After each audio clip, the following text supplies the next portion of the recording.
All right, enough Serie A. How about some quick hits instead? Let's go, Gab. Antoine Griezmann twice gives Barcelona the lead in the Spanish Super Cup final, and twice Athletic Bilbao come back to equalize a second in the 90th minute before Iñaki Williams scores the winner in injury time, and Messi gets himself sent off for the first time in his Barcelona career.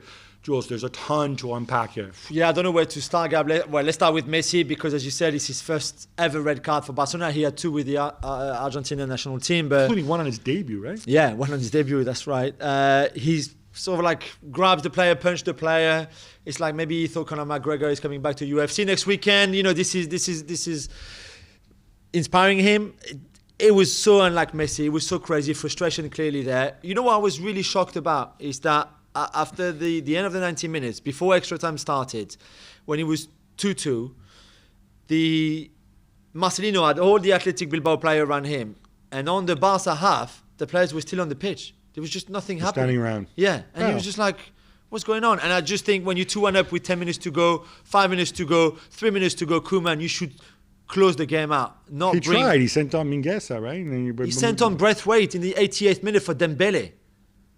Right, but he tried to set up more defensively at that point. And I think, I mean, to me, inevitably with Messi, we're going to go and turn this into like this huge psychoanalysis, thinking this had some bigger significance in the future. It has no bigger significance. He was tired. It was a long game. Exactly.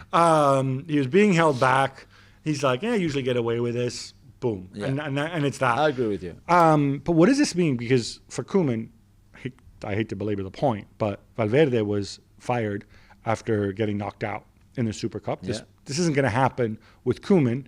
No. But does it feel like this kind of undoes some of the positive things that we'd seen? Certainly.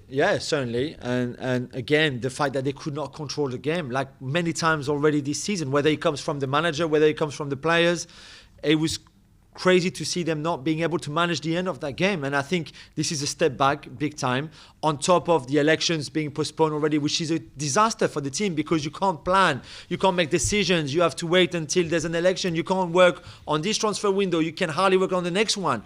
And that also means Koeman would stay. I think the challenge of Koeman now is just say, look, this is a Super Cup.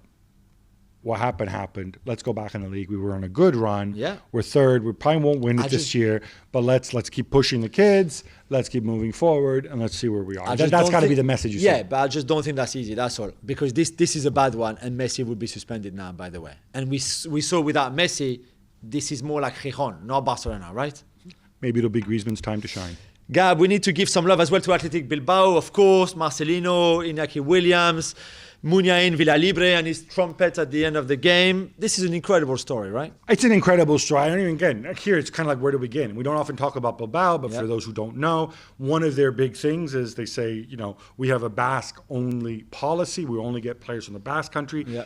It's a very fertile hotbed of football, but it's still very, very small in terms of in terms of numbers.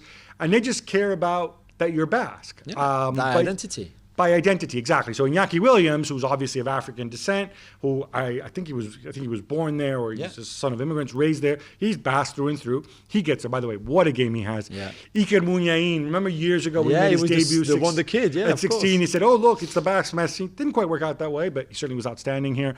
Villalibre, the big dude who comes on with the beard, playing the trumpet at the end in the celebration. That's got to warm your heart. Yeah. But what warmed my heart too was Marcelino.